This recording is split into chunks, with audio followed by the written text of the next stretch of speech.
नमस्कार, नमो बुद्धाय, जय भीम, जय पेरियार, जय जोहार साथियों। जागो पंच में आप सभी का बहुत बहुत स्वागत है।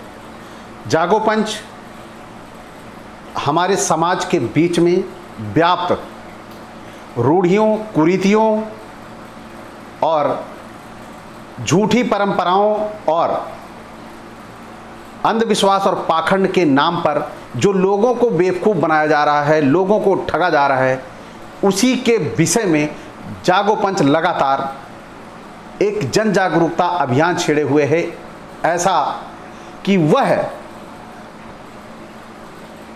पुराणों, मनुस्मृतियों, वेदों से वह अंधविश्वास और पाखंड जड़ से उखाड़ के आपके सामने रख देगा और अपने समाज को अंधविश्वास और पाखंड से मुक्त करेगा। यह प्रण किया हुआ है। तो इसी प्रण के पूरा होने के लिए आज जागो पंच आपके लिए बहुत ही महत्वपूर्ण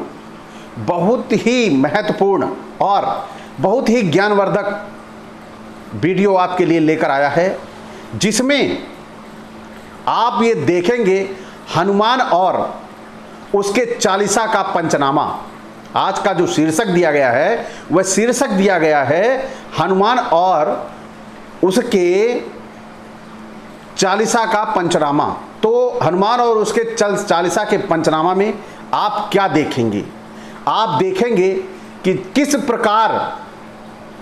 प्रकार हनुमान चालीसा में हनुमान के व्यक्तित्व को बढ़ा चढ़ाकर प्रस्तुत किया गया है और हनुमान उसका संवा हिस्सा भी प्रतीत नहीं होता है पूरी रामायण में।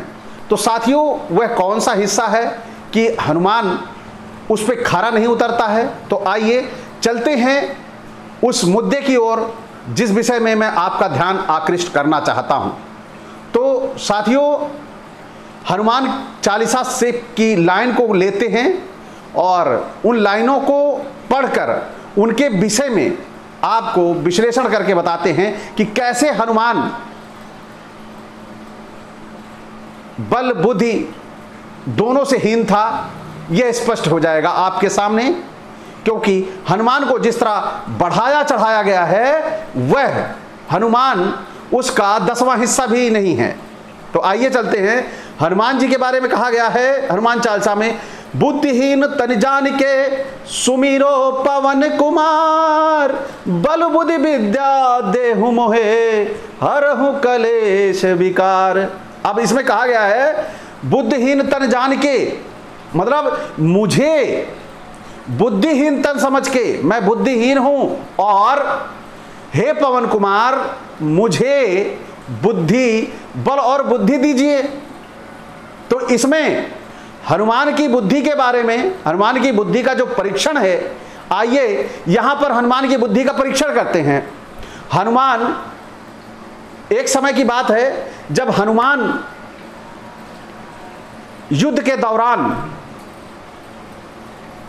लक्ष्मण को तीर लग जाता है और लक्ष्मण मूर्छित हो जाते हैं।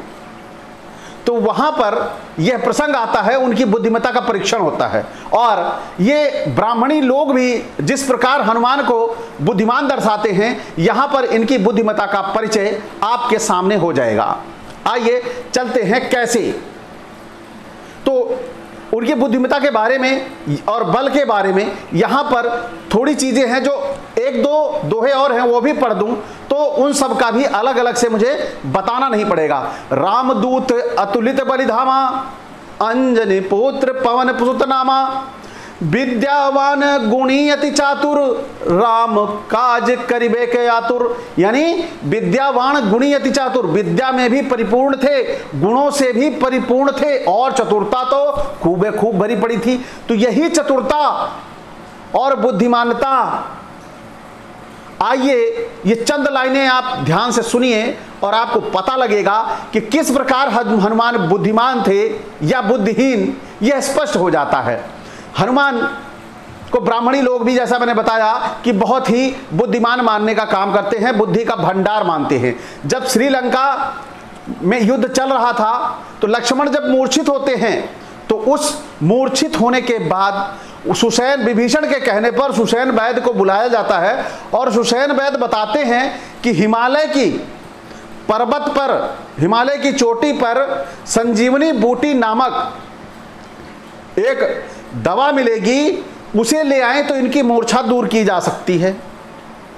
अब हनुमान को तो आपने सुना ही है, जैसा कि हनुमान वहां से उड़ चले और पहुंच जाते हैं वो कहां, हिमालय पर्वत पर। अब हिमालय पर्वत पर पहुंच के वह क्या करते हैं, पूरा पर्वत उखाड़ के लेके चले आते हैं। जब वह हिमालय पर्वत को पूरे उखाड़ के लेके चले आते हैं यहां, और वह जड़ी बूटी वहां पर सुषेण वैद्य ढूंढ के निकाल लेता है। लेकिन यहीं पे बुद्धिमता वाली बात होगी। कैसे? हनुमान बल बुद्धि विद्या देहु में हरहु कलेश विकार, बुद्धिहीन तन जान के सुमिरो पवन कुमार, विद्यावान गुणी अति चातुर राम काज करबे को आतुर। तो इस चतुर हनुमान ने वहां उस जड़ी बूटी को ना निकाल के पूरा पर्वत उठा लिया। क्या यह बुद्धिमता है? अगर यह बुद्धिमता है तो निश्चित तौर पर आज यदि हम इससे ज्यादा बुद्धिमान, तो आज हमारे पूरे विश्व में, हमारे देश में छोटे छोटे बच्चे हैं, आप उन्हें दवा का पर्चा पकड़ाइए, वो जाके दवा मेडिकल स्टोर से ले आते हैं, पूरा मेडिकल स्टोर उठा के नहीं लाते। लेकिन यहां पर हनुमान पूरा पर्वत उठा के लेके आते हैं। जबकि उस समय की बात है पर्वत बोला करते थे, पर्वतों से बात होती थी, और उस समय भी हिंदी में बंदर, ये जो जानवर है, हिंदी में राम लिख लेता था। लेकिन हनुमान ने उस समय पर्वत से यह नहीं पूछा, हिमालय पर्वत से, कि इसमें संजीवनी बूटी है बंधु, कौन सी बता दो। आइए इनकी बुद्धिमता का और एक छोटा सा परिचय देते हैं। वहां पर सुषेण वैद्य से ये पर्ची भी नहीं लिखवा के ले गए, जबकि बंदर उस समय राम राम लिख लिया करते थे हिंदी में, और जाते वहां हिमालय पर्वत को पर्ची पकड़ाते, हुजूर हमें यह दवा चाहिए। हिमालय पर्वत अपने छोटे छोटे पर्वतों को आदेश दे देता कि भाई ये हनुमान आए हुए हैं, ये हमारे सृष्टि के निर्माता के, रक्षक के सेवक हैं, इन्हें जो मांगा जाए तुरंत दिया जाए, पेश किया जाए। लेकिन वह पेश नहीं किया जाता, और हनुमान जी वहां से पूरा पर्वत उखाड़ के लेके आते हैं, यहां राम के पास रख देते हैं। यह बुद्धिमता आपको कहां से बहुत ज्यादा लगती है कि आप पहुंच जाते हैं कहने के लिए कि आप बल बुद्धि विद्या से परिपूर्ण हैं, विद्यावान गुणी अति चातुर। क्या दर्शाना चाहते हैं इससे? एक तरफ तो यह कह रहे हैं कि हनुमान जी बुद्धिमान हैं, विद्या से परिपूर्ण हैं, गुणों से परिपूर्ण हैं, और उन्हें यह भी नहीं पता कि वहां पर संजीवनी बूटी कौन सी थी। आइए यहां पर जो हमारे आलोचक हैं वो ये कहेंगे कि उस समय रावण ने अपनी शक्ति से पूरे पर्वत पर उसी तरह से चमकती हुई बूटी बना दी थी। अरे भाई, रावण की क्या हैसियत थी जो बल बुद्धि विद्या पूरे दुनिया मांग रही है, पूरा विश्व मांग रहा है, पूरा भारत मांग रहा है, यह हनुमान चालीसा गा के वह रावण के उस बहकावे में, झोले में आ जाता। कमाल की बात आप करते हैं। तो आलोचकों को भी मुंह बंद करना जरूरी है, क्योंकि वह इससे हमारे समाज के लोगों को गुमराह करने का तरह तरह से, नाना प्रकार से छल प्रपंच करके हमारे समाज को पाखंड और अंधविश्वास में झोंकने का काम करते हैं। तो आइए आगे चलते हैं। कुछ और भी ऐसी चीजें हैं जो ये बताती हैं कि एक तरफ तो ये हनुमान को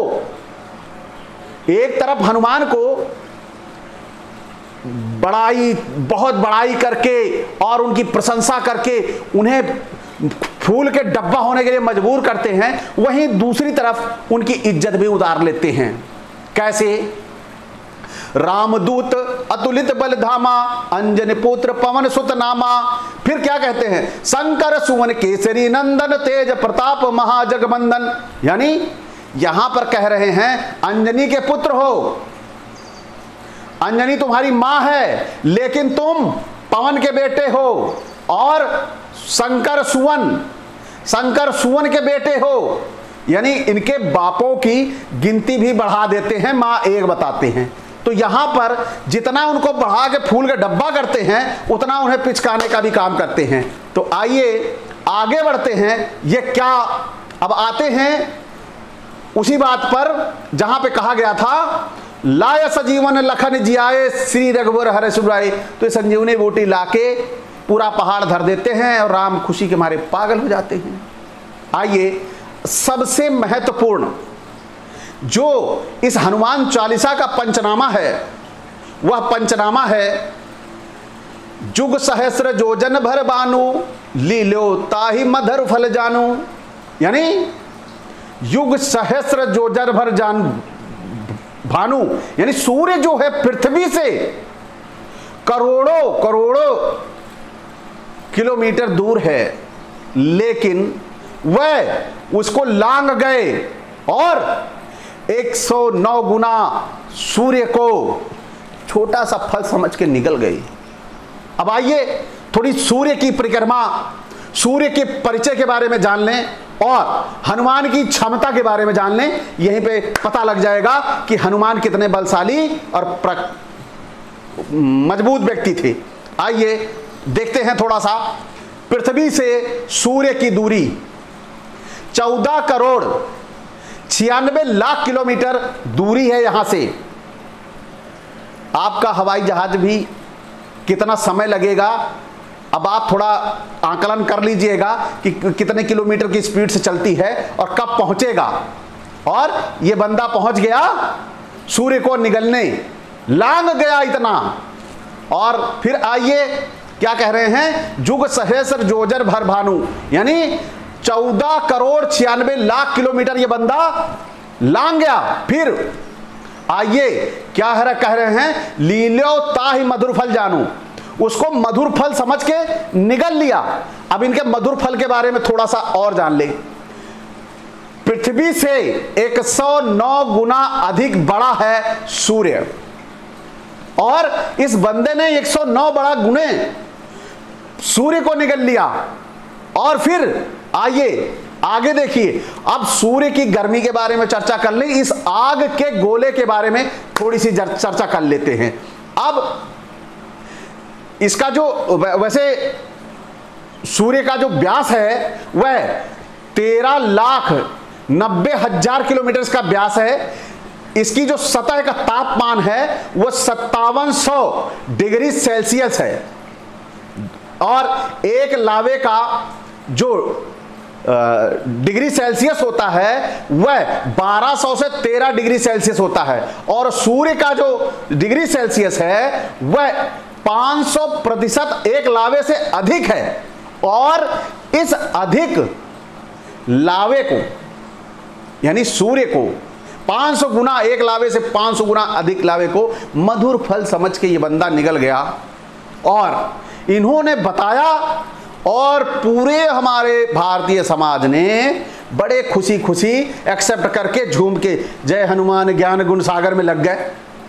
अरे भैया, पहले थोड़ा परीक्षण तो कर लो, और नहीं परीक्षण कर पा रहे हो तो यहीं पे थोड़ा रुके रहो, फिर आगे चलते हैं।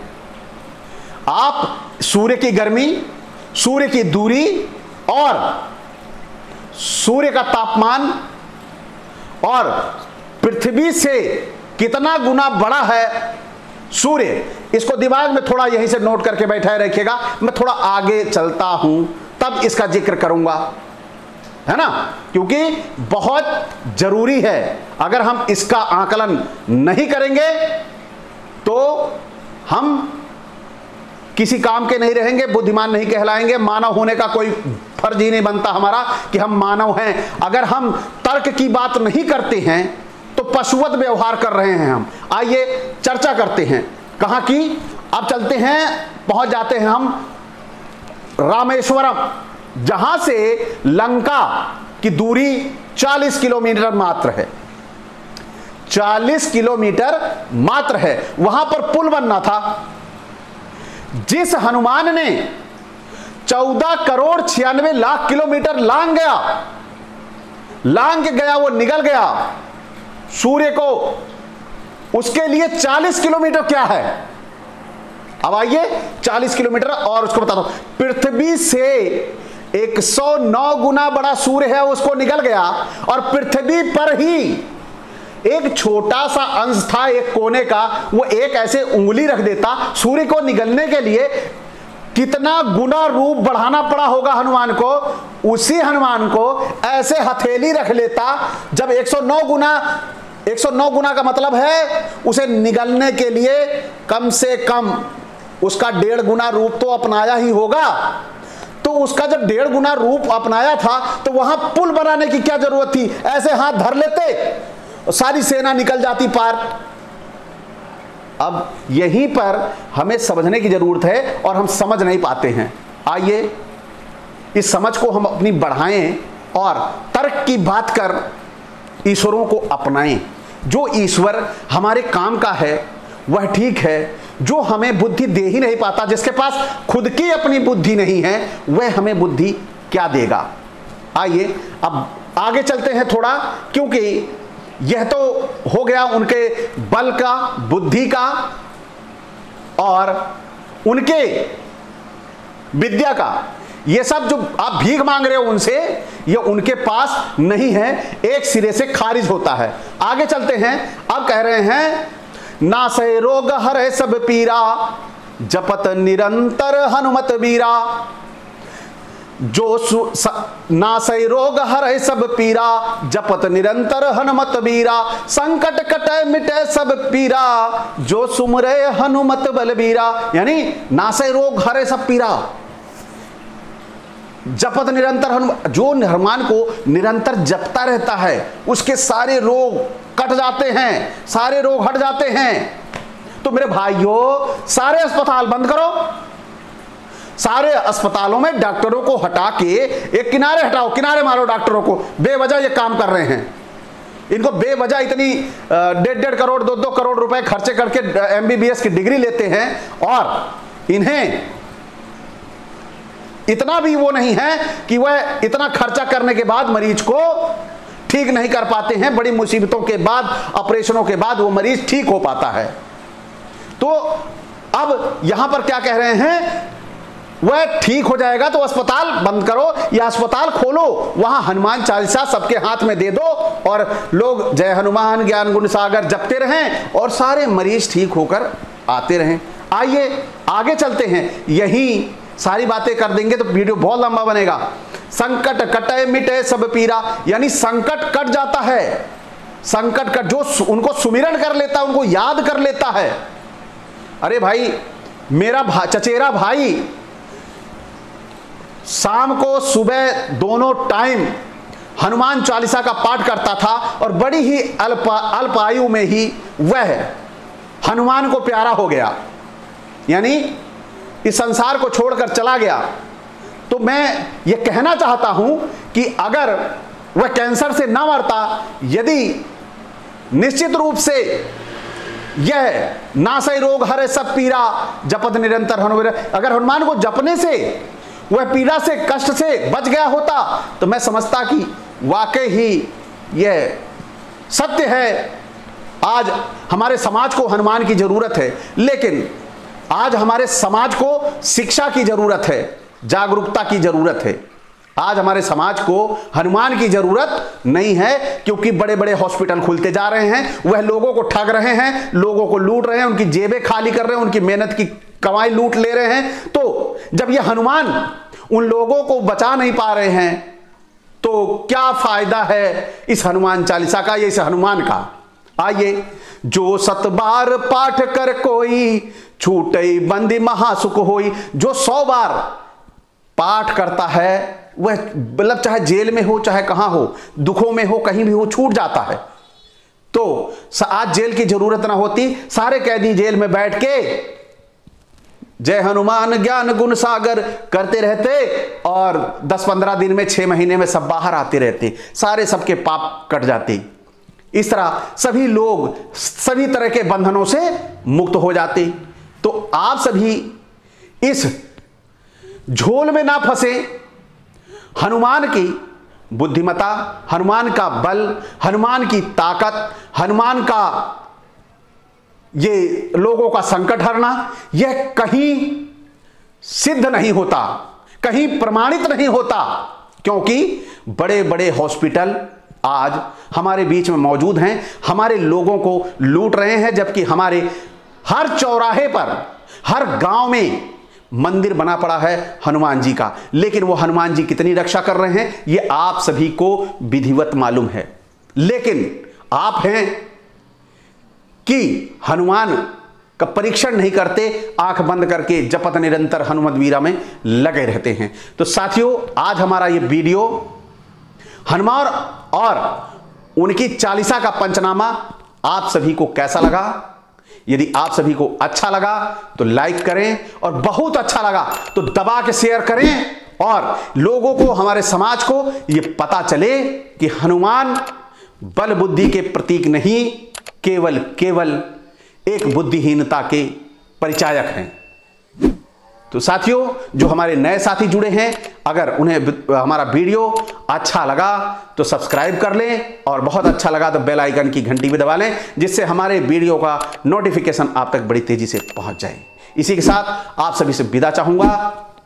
नमस्कार, नमो बुद्धाय, जय भीम, जय पेरियार जी।